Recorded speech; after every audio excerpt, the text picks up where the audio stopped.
Did you know that in the late 18th century, black women in Louisiana were legally required to cover their hair? In 1786, the Spanish colonial government in Louisiana passed the Tignon Laws. These laws forced black women, both enslaved and free, to wear a tignon, a headscarf, to cover their hair. The purpose was to diminish their visibility and control their perceived influence, particularly as black and Creole women were seen as rivals to white women in appearance and social presence. Let's face it, racial superiority was the ultimate goal. They wanted control not only of the labor of black women, but also their mindset. The Tignon Laws were another way to enforce the concept that black women, free or enslaved, were not deserving of even the most basic of freedoms. What they didn't account for, though, was the rich cultural history of black people throughout the diaspora. Black women made the tignon fashionable. They adorned the headscarves with vibrant colors, intricate patterns, and even jewels, turning a restriction into a powerful expression of beauty, self-identity, and cultural pride.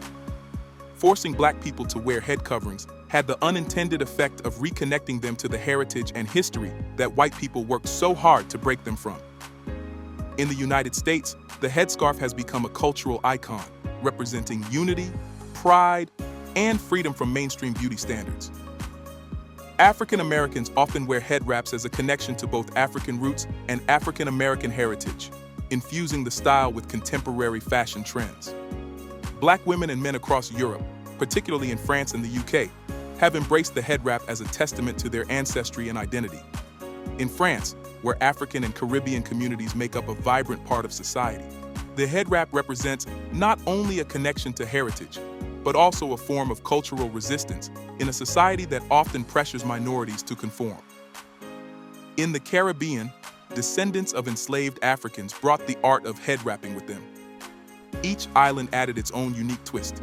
For example, in Trinidad and Tobago, the headscarf, known as the tie head, reflects a legacy of African influence combined with Caribbean style.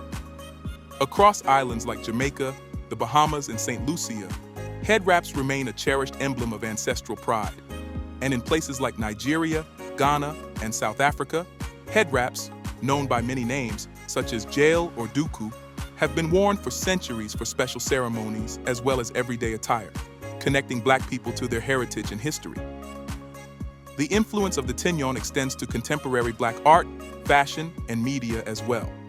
Designers, artists, and influencers worldwide now use head wraps to celebrate black beauty, creativity, and heritage, seen on runways, in music videos, and on social media. For many, wearing a head wrap isn't just fashion, it's a deeply personal expression. It's a nod to ancestors who used the tignon as a quiet form of defiance, turning it into a symbol of resilience. Every time a black person ties on a head wrap, they honor the strength and spirit of those who came before them. Today, the tignon is a global symbol of resistance, resilience, and identity. What was once a tool of oppression has become a vibrant expression of heritage that spans continents and generations. History is filled with stories of resistance and empowerment. Don't forget to like and subscribe to experience more of it.